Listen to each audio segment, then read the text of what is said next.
നമസ്കാരം, ഞാൻ ജ്യോത്സ്യൻ പ്രമോദ് പണിക്കർ പെരിങ്ങോട്. ഇനി നമുക്ക് മകരം രാശിക്കാരുടെ പുതുവർഷ ഫലങ്ങൾ എന്തൊക്കെയാണെന്നുള്ളത് ഒന്ന് പരിശോധിക്കാം. പുതുവർഷം എന്ന് പറയുമ്പോൾ ചിങ്ങമാസം 1-ാം തീയതി മുതൽ കർക്കിടക മാസം 31-ാം തീയതി വരെയൊക്കെയാണ്. മകരം രാശിയിൽ ഉത്രാടം നക്ഷത്രത്തിൻ്റെ അവസാനത്തെ 3 പാദങ്ങളും തിരുവോണം നക്ഷത്രവും അവിട്ടം നക്ഷത്രത്തിൻ്റെ ആദ്യത്തെ 2 പാദങ്ങളാണ് മകരം രാശിയിൽ അടങ്ങിയിരിക്കുന്നത്. അവർക്ക് ഈ ഒരു വർഷം തീർച്ചയായിട്ടും അനുഭവത്തിൽ വരുന്ന കാര്യങ്ങളാണ് പങ്കുവയ്ക്കാൻ ആഗ്രഹിക്കുന്നത്. ജാതകപ്രകാരം ദശയും അപഹാരമൊക്കെ നന്നായിരിക്കാം, ചിലർക്ക് ചീത്തയായിരിക്കാം. എന്നിരുന്നാൽ പോലും ജീവിതാനുഭവങ്ങളായിട്ട് വരുന്ന കാര്യങ്ങൾ നമ്മൾ മനസ്സിലാക്കേണ്ടതുണ്ട്. 2025 മെയ് മാസം 14-ാം തീയതി വരയ്ക്ക് വ്യാഴം ചാരവശാൽ 5-ലാണ്. മകരം രാശിക്കാർക്ക് വ്യാഴം ചാരവശാൽ 5-ൽ, അതിനുശേഷം 6-ാം വ്യാഴം ആരംഭിക്കും. 2025 മാർച്ച് 29 വരയ്ക്ക് ശനി ചാരവശാൽ 2-ലാണ്. 7 ശനി കാലഘട്ടമാണെന്ന് അറിയാലോ. ശനി ഇപ്പോൾ ചാരവശാൽ 2-ലാണ്. അതിനുശേഷം 3-ലേക്ക് വരും. 2025 മെയ് മാസം 18-ാം തീയതി വരയ്ക്ക് രാഹു 3-ലുണ്ട്.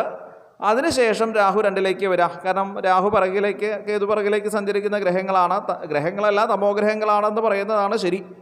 കേതു 2025 മെയ് 18 വരയ്ക്ക് ചാരവശാൽ 9-ലുണ്ട്. അതിനുശേഷം അഷ്ടമത്തിലും സഞ്ചരിക്കും. അപ്പോൾ ഇതെല്ലാം കൂട്ടി നോക്കുമ്പോൾ മൊത്തത്തിൽ ഈ ഒരു വർഷം ഗുണദോഷ സമ്മിശ്ര ഫലങ്ങളിൽ കുറച്ച് ഗുണാധിക്യത്തെ സൂചിപ്പിക്കുന്നുണ്ട്. അതൊരാശ്വാസമാണ്. മൊത്തം ഈ വ്യാഴത്തിൻ്റെയും ശനിയുടെയും രാഹു കേതുക്കളുടെയൊക്കെ സ്ഥിതിഗതികൾ ഒന്ന് വിലയിരുത്തി നോക്കുമ്പോൾ കുറച്ച് ദോഷകാലം ഉണ്ട് വെച്ചാലും കുറച്ച് ഗുണാധിക്യം അധികമായിട്ട് കാണുന്നുണ്ട്. ഉയർന്ന സ്ഥാനമാന പദവികൾ, ഉദ്യോഗത്തിലാവാം, മറ്റുള്ള കാര്യങ്ങളിലൊക്കെ ഉയർന്ന സ്ഥാനം വഹിക്കാനുള്ളതായ ഒരു സാഹചര്യം വന്നു ചേരും. ധനധാന്യ സമൃദ്ധി ഉണ്ടാവും. പുരസ്കാരങ്ങളൊക്കെ ലഭിക്കുക, അംഗീകാരങ്ങളൊക്കെ സർക്കാരിൻ്റെ ഭാഗത്തു നിന്നൊക്കെ അംഗീകാരങ്ങൾ ലഭിക്കുക. കർമ്മരംഗത്ത് ഉയർച്ചയും അഭിവൃദ്ധി ഉണ്ടാവും. ഗൃഹത്തിൽ സന്തോഷം, ഗൃഹപുഷ്ടി, വിവാഹം കാത്തിരിക്കുന്ന ആളുകൾക്ക് വിവാഹം നടക്കുക, സന്താനങ്ങളെ ആഗ്രഹിക്കുന്ന ആളുകൾക്ക് അതൊക്കെ ഉണ്ടാവുക. വിദ്യാഭ്യാസ രംഗത്ത് പുരോഗതികൾ, ഹയർ സ്റ്റഡിയൊക്കെ ഉദ്ദേശിക്കുന്ന ആളുകൾ, വിദേശത്തൊക്കെ പോയിട്ട് പഠിക്കാൻ ആഗ്രഹിക്കുന്ന ആളുകൾക്കൊക്കെ അനുകൂലമായിട്ടുള്ളൊരു സമയമാണ് ഈ ചിങ്ങമാസം മുതൽ. അതേപോലെ തന്നെ പുണ്യസ്ഥലങ്ങളിൽ, പുണ്യതീർത്ഥങ്ങളിലൊക്കെ സന്ദർശനം നടത്താനും, അതേപോലെ വാഹന ഭയങ്ങൾ, അതിപ്പോൾ ഈ ശനി എന്നങ്ങോട്ട് ചാരവശാൽ 2-ലേക്ക് വരുന്ന ഈ മാർച്ച് 29 മുതലൊക്കെയാണ് അത് വരിക. വാഹനം കൊണ്ടുണ്ടാകുന്ന ആപത്തുകൾ, ശസ്ത്രക്രിയാദി അവസ്ഥകൾ, ശസ്ത്രക്രിയ ചെയ്യേണ്ട രോഗങ്ങളുണ്ടാവണമെന്നാണ് പറയണത്. അപ്പോൾ ശസ്ത്രക്രിയ ചെയ്യാൻ ഈ വ്രണരോഗങ്ങൾ പോലെയുള്ള കാര്യങ്ങളൊക്കെ, അപ്പോൾ അത്തരം രോഗത്തിൻ്റെ സാഹചര്യമുള്ള ആൾക്കാരെ ഒന്ന് ശ്രദ്ധിക്കണം കേട്ടോ.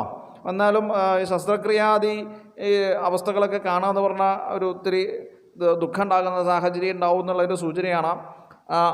വർഷാവസാനമായിട്ട്, അതായത് ഏകദേശം ഒരു ഏപ്രിൽ മാസത്തിനൊക്കെ ശേഷം ഉദ്യോഗത്തിൽ സ്ഥാനചലനങ്ങൾ, അധികമായിട്ടുള്ള ധനദുർവ്യയാദികൾ, കാര്യങ്ങളൊന്നും നേരെയാവാത്തത് കൊണ്ടുള്ളതായ ആലസ്യം, അലസത, കാര്യപ്രതിബന്ധങ്ങൾ, സ്വജനങ്ങളുമായിട്ട് വിരോധത്തിലെത്തിച്ചേരേണ്ട ചില സാഹചര്യങ്ങൾ, അപമാനം, അത് സൂക്ഷിക്കണം. അപമാനം ഉണ്ടാവുക, ഇതൊക്കെയാണ് ഈ ഒരു വർഷത്തിൻ്റെ ഫലമായിട്ട് വരുന്നത്. അപ്പോൾ ഈ വർഷത്തിൻ്റെ ഒരു അധിക സമയവും ഗുണം തന്നെയാണ്.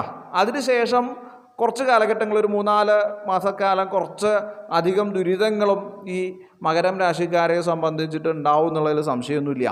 അപ്പോൾ ഇതിനുള്ള വഴിപാടുകൾ നമ്മൾ ഒന്ന് പരിശോധിക്കണം. ശനീശ്വരനെ പ്രത്യേകമായിട്ട് പൂജിക്കുക. ശനിയാണപ്പോൾ കുറച്ച് അധികമായിട്ട് ദോഷമായിട്ട് നിൽക്കുന്നത്. അപ്പോൾ ശനിയാഴ്ച വ്രതം സ്വീകരിക്കുക. വിഷ്ണു പ്രീതിക്കും ഒക്കെ വേണ്ടിയിട്ട് വ്യാഴത്തിൻ്റെ 6-ാം വ്യാഴമൊക്കെ വരില്ലേ. അപ്പോൾ 6-ാം വ്യാഴമൊക്കെ വരുമ്പോൾ ആ വ്യാഴത്തെ പ്രത്യേകമായിട്ട് പൂജിച്ച് തൃപ്തിപ്പെടുത്തുക. വ്യാഴാഴ്ച വ്രതം സ്വീകരിക്കുക. ഗോക്കൾക്ക് അന്നം ദാനം ചെയ്യുക. അന്നം അവർ കഴിക്കണത് എന്താണോ അത് അവർക്ക് കൊടുക്കുക, അതാണ്. അപ്പോൾ അതൊക്കെ ചെയ്തോളുക. പിന്നെ നാരായണ മന്ത്രമൊക്കെ ജപിക്കുന്നത് നന്നായിരിക്കുക. പറ്റാവുന്ന സഹായങ്ങളൊക്കെ എല്ലാവർക്കും ചെയ്യുക. നവഗ്രഹ സ്തോത്രം ജപിക്കുക. എല്ലാ ദോഷത്തിനും പരിഹാരം അത്. നവഗ്രഹ സ്തോത്രം ജപിക്കുക.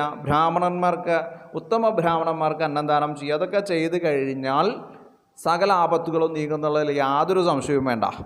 അപ്പോൾ ഇതൊക്കെ ശ്രദ്ധിക്കണം കേട്ടോ. എന്നിട്ട് വേണം കാര്യങ്ങളായിട്ട് മുന്നോട്ട് പോകാൻ.